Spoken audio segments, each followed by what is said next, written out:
आज बंगाल से एक और बहुत बड़ी खबर आ रही है। जब से तृणमूल कांग्रेस की सरकार खत्म हुई है और भारतीय जनता पार्टी की सरकार आई है, यानी शुभेंदु जब से सीएम बने हैं, उसके बाद से लगातार कोई ना कोई एक्शन लिया जा रहा है। और आज एक और बहुत बड़ी खबर आई है बंगाल से, वो ये कि बीरभूम जिले का जो खास करके जिला अध्यक्ष था अनुव्रत मंडल, जो टीएमसी के नेता हैं, उनके खिलाफ 2021 के विधानसभा चुनाव के पश्चात जितनी भी हिंसाएं हुई थी, या तोड़फोड़ के मामले, या एक ईंट भट्ठे से जो 30 लाख से ज्यादा रुपए के ईंट लूट की जो घटना थी, उस मामले में अब अनुव्रत मंडल समेत 13 लोगों पर एफआईआर दर्ज किया गया है। अब आप समझ सकते हैं कि उस वक्त भी ये एफआईआर दर्ज करवाया गया था जो शुभेंदु मंडल हैं उनके द्वारा, लेकिन उस वक्त कोई कार्रवाई नहीं हुई क्योंकि ममता बनर्जी की सरकार थी, और ममता बनर्जी की सरकार है तो अपने नेता पर वो कार्रवाई कैसे करती। और उसमें भी जब अभिषेक बनर्जी का छत्र छाया हो तब तो कार्रवाई और भी नहीं बनती है। तो ऐसे में जब सरकार बदली, उसके बाद शुभेंदु मंडल को यह लगा कि अब भारतीय जनता पार्टी की सरकार आई है तो उनकी सुनवाई हो सकती है। शुभेंदु मंडल फिर से थाने पहुंचे और इनके खिलाफ, इन लोगों के खिलाफ मामला दर्ज करवाया। अब इन लोगों के खिलाफ मामला दर्ज हो गया है और बताया यह जा रहा है कि इनके ऊपर कार्रवाई भी तय मानी जा रही है।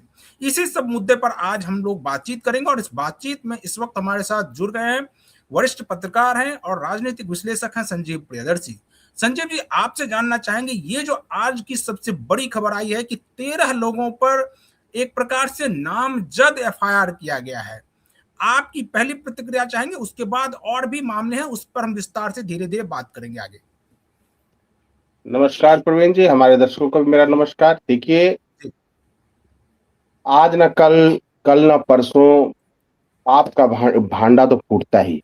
ये पाप का घड़ा भर गया था। अनुव्रत मंडल, आप देखेंगे, बीरभूम में एक व्यक्ति नहीं था, बल्कि एक बुरे कामों का, एक क्राइम का एक नेटवर्क। और ये अनुव्रत मंडल 2021 में जो हिंसा हुई उसके लिए तो जिम्मेदार है ही। इससे भी विभत्स जो इस पर आरोप है कि ये गायों को भारत से बांग्लादेश सप्लाई करने में इसका नंबर पहले नंबर पे आता है। बहुत सारे ऐसे बीजेपी के नेताओं का भी आरोप है। तो अभी तो दो चीज चल रही है बंगाल में। एक, चोर चोर का नारा जब ये गिरफ्तार होते हैं, और दूसरा डीम्ब क्रांति उसको कहा जा रहा है, डीम्ब रिवॉल्यूशन। डीम्ब जो है, डीम्ब उसको कहें प्रकार से, हाँ, तो डीम्ब जो है, डीम्ब रिवॉल्यूशन उसको कहा जा रहा है। डीम्ब विप्लव भी कहते हैं, वहां पे क्रांति को विप्लव कहते हैं। तो जितने भी पकड़े जाते हैं सबकी डीम्ब से सेवा कर रहे हैं वहां के लोग। और महिलाओं में जो आक्रोश है, बहुत ज्यादा आक्रोश है। और आप देखिए कि टीएमसी में भागम भाग लगी हुई है। और मुझे लगता नहीं है 10 दिन बाद टीएमसी में ये भतीजा और दीदी छोड़ के 2-4 लोग और, बाकी कोई बचेगा ही नहीं। बाकी कोई बचेगा नहीं, ऐसी स्थिति है। अभी एक क्लोज एड है मिश्रा करके, जिसको अभिषेक बनर्जी का क्लोज एड है विनय मिश्रा।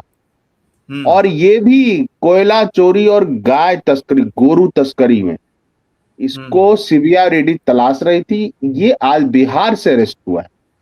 अब मैं इसलिए इसका नाम ले रहा हूं अलग से, क्योंकि यह ममता बनर्जी ये कहती थी कि बंगाली में ही बंगाल पे राज करेगा। तो इसकी आईपैक टीम कौन संभाल रहा था? प्रशांत, एक तरह से प्रशांत किशोर ही उसके मालिक हैं, भले सामने कोई भी हो, लेकिन फाउंडर तो वही आईपैक के। इस बात से इनका, वो भी बिहारी, शत्रुघ्न सिन्हा बिहारी, कीर्ति झा बिहारी, और इनके क्लोज एड विनय मिश्रा बिहारी, अभिषेक बनर्जी के। तो अब सोचिए कि क्या नैरेटिव वो चला रही थी। अब अगर इसकी लिस्ट आप देखिएगा बंगाल में एक्शन की, तो हथियारों का जखीरा संदेश खाली से बरामद हुआ, जो शाहजहां बिल्कुल। शेख और उसके गुर्गों का था, और तालाब से बरामद हुआ। इस पर हम लोग बता चुके हैं अपने दर्शकों को। हम्म। भांगर बम विस्फोट के मामले में हम्म। टीएमसी के पूर्व विधायक शौकत मुल्ला को गिरफ्तार कर लिया गया। और ये शौकत मुल्ला जो था प्रवीण जी, ये इतना कुख्यात ये व्यक्ति था, व्यक्ति हम्म। अपराधी था, ये कहिए कि हम्म। ये छोड़िए हिंदू तो छोड़िए, ये हम्म। मुस्लिमों को नहीं छोड़ता था, इसके विरुद्ध में बोलने वाले। और भांगर में इसको आईएसएफ ने हरा दिया है, जो नौशाद शेख है उसने इसको हराया हम्म। है चुनाव में। सोचिए, इसको बीजेपी ने नहीं हराया भांगर में, इसको हम्म। वहां के मुस्लिम लोगों ने हराया। सोचिए, इसके हम्म। आतंक से परेशान होकर। और शौकत मुल्ला का मैं देख रहा था, हाँ यही है शौकत मुल्ला, कि हम्म। ये इसकी जो एक बेटी है प्रवीण जी, वो एक कॉलेज में प्रोफेसर है। बिल्कुल। अब प्रोफेसर क्या है, केवल एमए इन बांग्ला करके वो प्रोफेसर है। हम्म। और वो एक भी दिन क्लास नहीं आती है, और हम्म। अगर होगा तो उस पे बहुत सारे वहां के मुस्लिम युवकों का रिएक्शन आया है कि इसको हम्म। तो हमने कभी कॉलेज में देखा नहीं है, कॉलेज की प्रोफेसर कैसे हो सकती है। और एक वीडियो वायरल हो रहा है बंगाल में कि हम्म। वो ऑनलाइन साड़ी बेच रही है, अलग अलग हम्म। डिजाइन की साड़ियां। अब सोचिए, एक प्रोफेसर जिसको बनवा दिया, ये शौकत मुल्ला की पुत्री, ठीक है, हम तो हम्म। उनकी बेटी का भी बहुत सम्मान करते हैं, क्योंकि हम्म। हमारे सनातन संस्कृति में तो महिलाओं का सम्मान है, भारत की संस्कृति में भी महिलाओं का सम्मान है।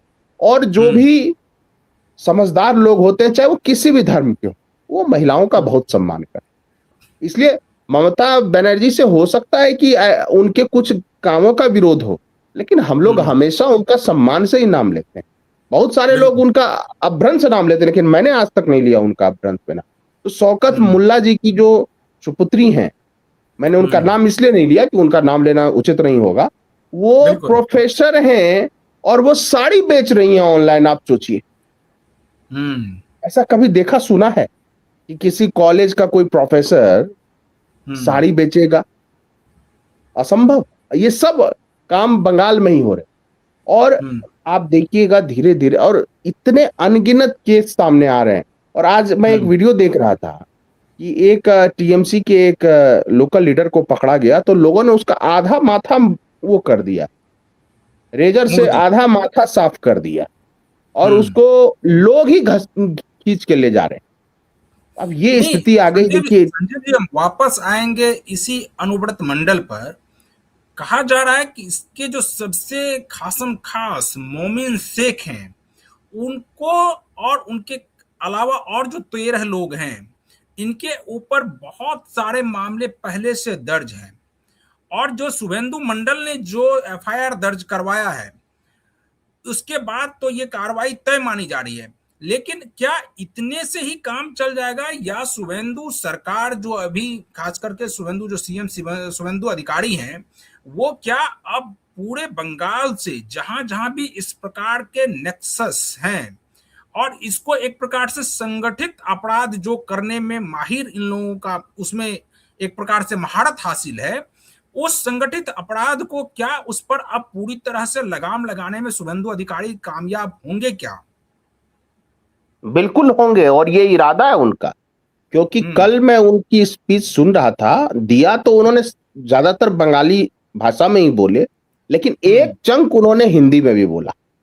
हम्म। और उन्होंने क्या बोला, उन्होंने बोला कि देखिए, मुख्यमंत्री पद पर मैं हूं, मेरे हम्म। बोलने की एक सीमा है या एक तौर तरीका है मेरे बोलने का, क्योंकि मैं जिस हम्म। पद पर हूं उसमें हम्म। मेरी कुछ सीमाएं हैं। लेकिन याद रखिए, हम्म। एक भी गुंडा बचेगा नहीं बंगाल में। बहुत तो भाग गए, बहुत हम्म। भाग रहे हैं, और जो बचे हैं सबकी जेल में जगह है। और दिलीप दा ने बोला कि हम्म। देखिए, हम लोग, दिलीप घोष ने बोला कि हमें तो लगता है कि टीएमसी के नेताओं और उनके जो अपराधी हैं, उनके लिए अलग से जेल बनाना पड़ेगा हर जिले में, इतने अपराधी हैं।